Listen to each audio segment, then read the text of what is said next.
Olá pessoal, tudo bem? Sejam bem-vindos ao canal Crimes do Passado. Eu sou a Glaciele e hoje nós vamos falar sobre o caso Aida Curi. É um caso brasileiro que aconteceu em 1958. Então, se você gosta desse tipo de conteúdo, deixa o like, se inscreva no canal, compartilha com aquele amigo que gosta bastante também. Muito obrigada a todos os inscritos que estão chegando e vamos ao que mais interessa, que é o caso de hoje.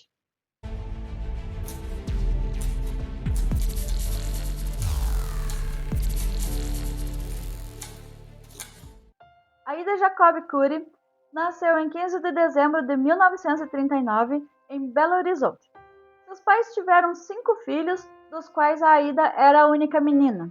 Infelizmente, quando ela tinha 5 anos, o seu pai veio a falecer de maneira inesperada. Isso mexeu muito com a estrutura familiar, pois o pai era o principal provedor financeiro daquela casa. A sua mãe, que ficou viúva com 5 filhos, todos crianças, o mais velho tinha 11 anos e o mais novo tinha 2, se viu no momento ali que ela precisava tomar uma atitude. Era o ano de 1944, onde a mulher era pouco aceita em trabalhos, o foco mesmo era que o homem trabalhasse, e nenhum dos seus filhos tinha idade para ajudá-la financeiramente. Portanto, ela decidiu sair de Belo Horizonte e ir para Rio de Janeiro. Rio de Janeiro, nesta época, era a capital do Brasil, então era ali que as pessoas buscavam novas oportunidades.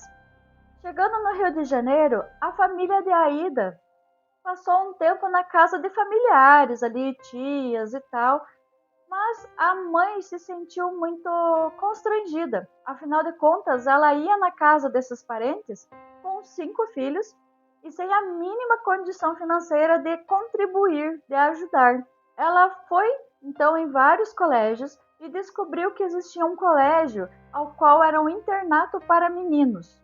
Este local se chamava Escola Moreira e lá ela conseguiu a vaga para 2 dos seus filhos, mas não conseguiria para os outros 2 meninos e também para a Ida. Então ela conversou com a diretora, explicou toda a situação que ela estava passando naquele momento, e em um momento que a diretora se compadeceu com a sua situação, decidiu que a mãe da Ida poderia matricular os 4 meninos naquele internato e ainda trabalhar lá. Ela iria exercer a função de enfermeira, costureira e até mesmo assistente dos alunos. Mas tinha um porém: essa escola era somente para meninos e ela não poderia trabalhar e manter a Aida ali com ela. Afinal de contas, era um ambiente totalmente inapropriado para meninas. A mãe então se viu no momento de dilema, porque ela precisava também encontrar um lugar para sua filha. Foi então que a diretora deste local, até mesmo, instruiu ela a ir a um colégio de internato para meninas, que a mãe da Ida procurou o educandário Gonçalves de Araújo. A Ida, nesse momento, tinha 6 anos. E quando ela chegou lá, ela foi recebida por todas as pessoas que cuidavam daquele local, que eram freiras. Essas freiras mantinham um sistema totalmente rigoroso, no qual elas não podiam sair de lá em momento algum, poderiam receber visitas apenas uma vez por mês, mas que no final do ano, se tivessem bom comportamento, poderiam passar as férias com os seus familiares. A Ida, com seus 6 anos e lindos cabelos ruivos, foi recebida por todas as crianças que ficaram admiradas com a cor dos seus cabelos e também pelas freiras. E a sua mãe cumpriu a promessa. Ela visitou ela todos os meses que ela ficou lá. Os seus irmãos permaneceram naquela escola até terminar ali todos os estudos e depois foram aconselhados a irem para um seminário. Destes 3 irmãos, somente um seguiu a carreira religiosa e se tornou padre. Com o passar dos anos, foi ele que escreveu um livro sobre a Ida. Inclusive, eu utilizei todos os relatos e tudo que eu vou trazer aqui para o caso, este livro. Este livro vocês encontram num site que se chama aidacuri.com.br. Lá vocês vão encontrar toda a história dela, este livro traduzido em várias línguas e também depoimentos das freiras, das amigas dela durante esse período que ela ficou no educandário. Então é um site bem bacana, bem legal. Vou deixar aqui embaixo nos créditos para vocês, caso vocês tenham interesse em abrir e também conhecer mais a história dela. A Aida permaneceu 12 anos nesse educandário. ela tirava notas excelentes, ela participava de todas as atividades, aprendeu a cozinhar, costurar, bordar. Então, ela levou tudo que ela teve de oportunidade ali a sério. Tipo, ela aproveitou ao máximo. Entretanto, quando ela completou os 18 anos, ela decidiu sair desse educandário, porque ela já havia concluído seus estudos e também porque ela queria ajudar a família. Dois dos seus irmãos já estavam morando com a mãe, ajudando financeiramente, e outros dois irmãos estavam no seminário ainda. Então ela sai deste educandário com 18 anos, no ano de 1958, com o intuito de trabalhar meio período na loja de um dos seus irmãos e o outro meio período estudar. Então ela se matriculou no curso de datilografia, inglês e português. Ou seja, ela assim almejava um futuro brilhante e também almejava ajudar muito a sua família, a sua mãe. Mas Rio de Janeiro em 1958 não era uma cidade tranquila. Ela já tinha ali uma grande divisão de classes, existia já muitas evidências de violências na cidade e Rio de Janeiro ainda era a capital do Brasil.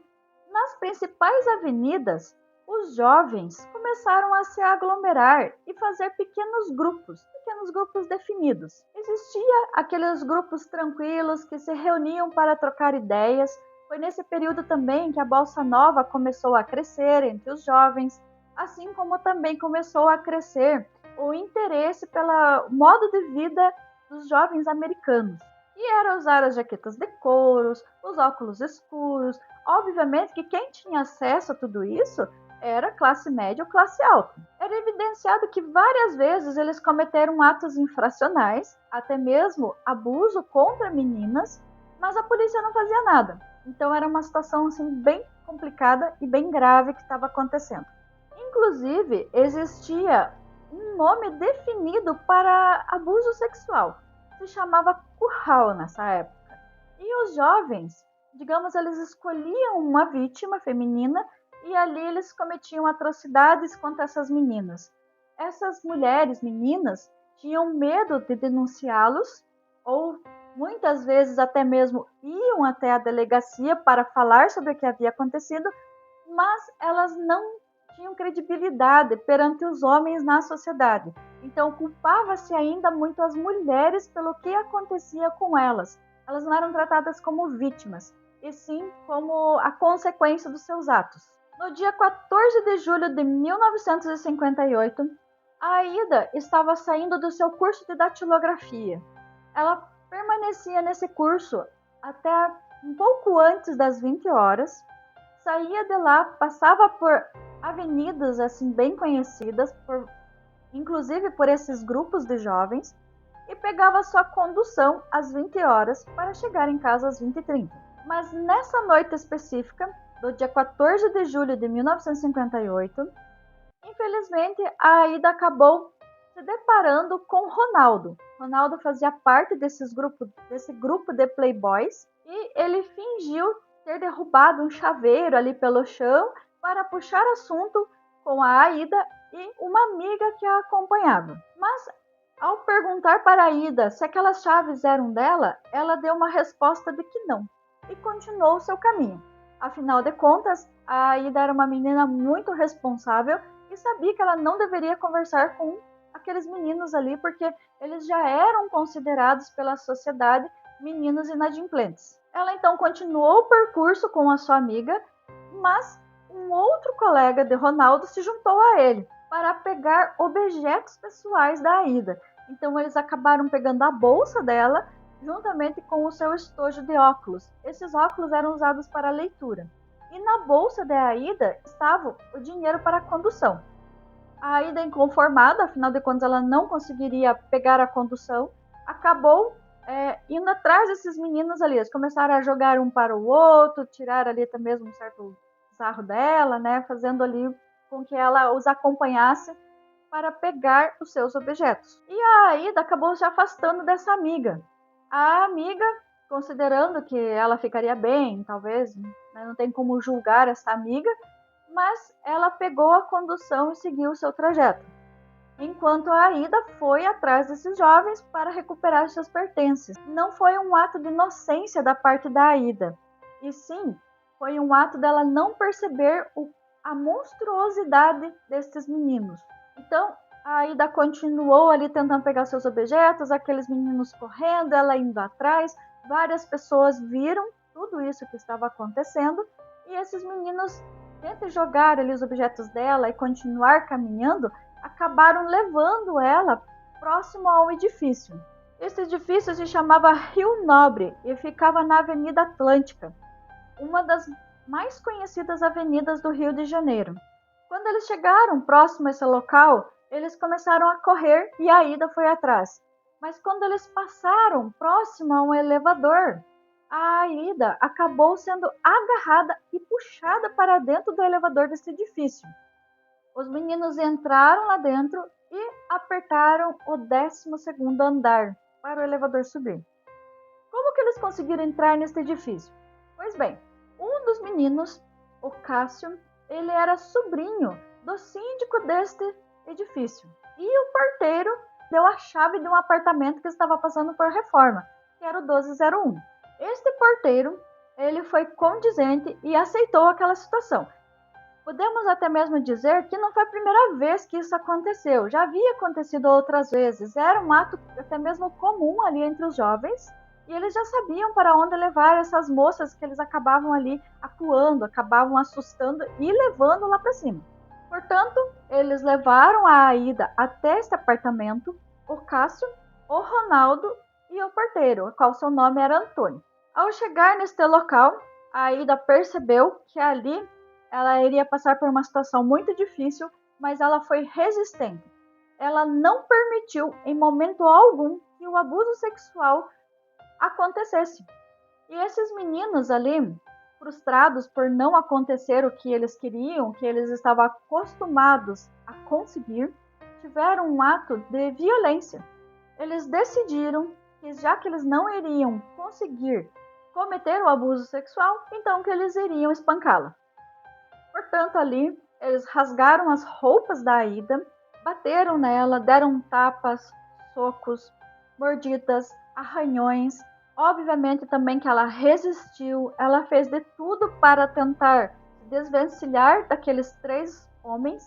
E chegou o momento que de tanto ela resistir, ela acabou desmaiando, até mesmo por exaustão. O que então eles decidiram? Eu não vou dizer que foi um ato de desespero deles, mas sim uma decisão deles. Eles pegaram a Aida, subiram uma escada que levava ao térreo deste edifício e a jogaram do 13º andar. A Aida caiu e instantaneamente perdeu a sua vida. Esses homens desceram então até a Avenida Atlântica e colocaram seus pertences ao lado do corpo dela. O óculos, quebrado agora, a sua bolsa, os seus livros próximo a ela e inclusive um lenço que estava todo ensanguentado. Enquanto tudo isso acontecia, a família da Aida estava em casa, preocupada, sem saber e sem ter notícias de Aida. Afinal de contas, o normal era ela chegar às 20h30 em casa. Já se passavam das 21h e não se tinha notícias. Um dos irmãos dela resolveu então refazer o caminho dela para ver se a encontrava. Foi até o curso de datilografia, ao qual estava fechado, não havia ninguém, e dali ele foi para hospitais que ficavam próximos ao local do curso dela. Ele considerou que talvez ela tinha sofrido um acidente ou que ela havia passado mal e alguém a levou até lá, mas também não a encontrou. Depois disso, ele começou a fazer o caminho a pé, pensando que talvez ela estivesse encontrado alguma amiga e permanecido naquela avenida. Como eu falei para vocês, era comum os jovens se reunirem ali. Ele acabou logo encontrando ali várias pessoas aglomeradas próximo a um edifício e ao se desvencilhar ali um pouco dessas pessoas, ele acabou encontrando o corpo da Aida caída no chão. A polícia foi logo chamada, chegou lá e começou a fazer análises. Então evidenciou-se que de fato ela havia sido jogada do edifício, porque segundo análises da polícia, lá no 13º andar, existiam marcas da sua sandália de couro na parede. Ela caiu muito próximo à parede. Evidentemente, ela não havia atentado contra a sua própria vida. Ela não havia pulado, porque se ela tivesse pulado, ela teria se direcionado para frente. E não era como o corpo dela se encontrava. O corpo dela havia caído rente à parede. E já começou ali um burburinho entre os jovens que haviam visto ela correndo atrás daqueles meninos, tentando pegar os seus pertences. Mas até então não existia-se um nome concreto ali sobre quem seriam esses jovens. O Instituto Médico Legal recolheu o corpo da Aida, então evidenciou-se que o abuso sexual não foi consumado, ela apresentava várias escoriações de unhadas e socos. Na região abdominal, inclusive nos seus seios, havia arranhões e mordidas. O seu lábio superior havia uma ruptura, sinais de trauma no seu queixo e suas roupas estavam totalmente rasgadas. Após toda essa análise, tudo documentado, o corpo de Aida foi liberado para fazer ali todo o velório.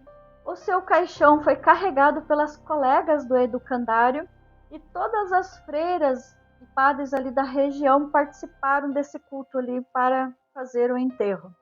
Foi um velório, inclusive, documentado por jornais da época. O Cruzeiro falou-se muito sobre o caso dela e pedia justiça. Um repórter, inclusive, comovido com aquele crime, acabou por conta própria indo atrás de testemunhas. Em meio a todas essas testemunhas, porque eram várias que relataram ter visto esses jovens, chegou-se ao nome de 3 pessoas: Ronaldo Guilherme de Souza Castro, de 19 anos, Antônio João de Souza, de 27 anos, o porteiro, e Cássio Murilo Ferreira da Silva, de 16 anos, ou seja, menor de idade.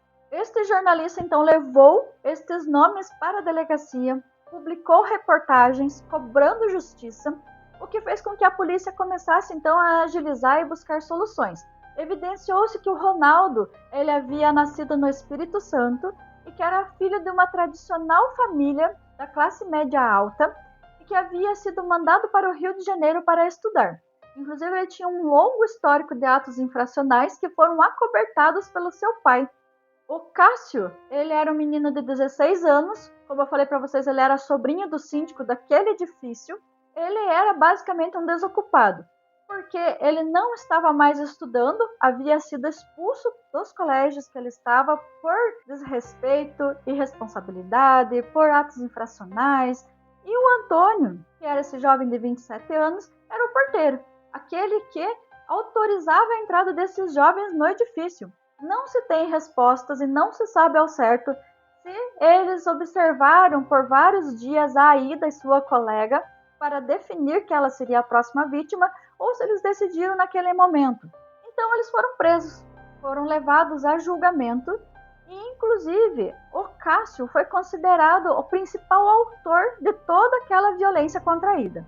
Nas análises dos peritos foi constatado que a Aida foi levada para este edifício aproximadamente às 20 horas e 15 minutos e que passou por um longo processo de agressão e violência. Como que se sabe isso? Por testemunhas. As testemunhas relataram que tal horário viram ela com esses meninos e o seu corpo foi encontrado na avenida exatamente às 20 horas e 56 minutos. Sabe-se disso porque o seu relógio, ao bater no chão, ele parou. Então ele registrava exatamente o horário que ela acabou caindo ali. Diante de várias evidências, testemunhas, foi concluído que o Ronaldo iria cumprir mais de 36 anos de prisão, o Antônio mais de 30 anos de prisão e o Cássio era de menor. Então ele não poderia ser acusado. Então ele foi levado para uma instituição ali para menores delinquentes, né? Ele deveria permanecer lá até os 18 anos e depois ele seria encaminhado para o exército. Mas ao mesmo tempo que tinha uma comoção muito grande por tudo o que aconteceu com a Aida, existia também o pessoal que apoiava os meninos, que diziam que não, que eles foram condenados a muitos anos, assim, que era demais por um ato que eles haviam cometido ali, que era comum naquela época, né, que se chamava curral. E aí começou-se então um pedido da defesa desses acusados de um novo julgamento. Eles passaram por esse segundo julgamento. Tudo porque essa análise do Instituto Médico Legal foi questionada. Por exemplo, essas mordidas, mas de quem são essas mordidas? Vamos fazer a análise daquele que é considerado o principal culpado, que é o Cássio. Então eles jogaram a culpa no menino que era de menor. Foi feita ali a análise de mordida e não era compatível com o que apresentava no corpo da Aida. Outro fato também é que várias testemunhas agora apareceram falando que o Ronaldo não estava no edifício no horário que ela foi jogada. Falaram que às 8h15 ele estava com uma outra moça sentado em um banco próximo ali à avenida. Mas essas testemunhas, elas foram compradas pelo pai do Ronaldo. Como a mordida que estava no corpo da Aida não era compatível com o principal suspeito, que era o Cássio, foi considerado então que os jovens não estavam lá, nem o Ronaldo e nem o Antônio. Então, eles foram absolvidos dos seus crimes. Com tudo isso que aconteceu, a família da Aida ficou inconformada. Foi novamente pedido para que tivesse um julgamento. Então, vamos ao terceiro julgamento. Mas o Antônio, que havia sido absolvido, ele sumiu da face da terra. Simplesmente ele saiu da cidade e supostamente nunca mais foi visto em local nenhum. Então quem foi ao julgamento foi o Ronaldo e o Cássio. O Ronaldo foi penalizado a 8 anos de prisão e o Cássio novamente foi mandado para aquelas instituições de jovens infratores e depois deveria ser mandado ao exército. Essa foi a pena que somente 2 deles cumpriram. O Ronaldo, ele cumpriu esses 8 anos de prisão. Depois disso, ele voltou para o Espírito Santo e se tornou ali um grande empresário na cidade. Já o Cássio, em 1978, ele acabou sofrendo um acidente ou alguém tirou a vida dele. No início dos anos 2000, ou seja, mais de 40 anos após esse crime, uma rede de TV fez ali um episódio que contava toda a história da Aida. A família dela não aceitou e, inclusive, pediu para que esse episódio não fosse ao ar, porque a emissora de TV contou os fatos pela visão dos agressores. Então, colocou a Aida como uma menina inocente, que subiu até o edifício porque queria ver a vista da Copacabana e que ela passou por aquelas agressões por ser uma jovem inocente que havia acabado de sair ali desse educandário de freiras. Então a família se sentiu muito ofendida e entrou com um processo contra esta emissora de TV pedindo o direito ao esquecimento, porque eles alegavam que essa emissora trouxe novamente, abriu novamente as feridas de tudo que eles haviam sofrido até então. Somente em 2021 saiu ali o resultado deste processo. O juiz considerou que, devido ao fato de que vários registros estão em jornais públicos contando a história de Aida, não tem como o crime entrar no esquecimento, porque é o direito da imprensa falar sobre tudo que aconteceu, falar sobre os fatos que aconteceram. Então, infelizmente, a família da Aida não conseguiu esse direito ao esquecimento.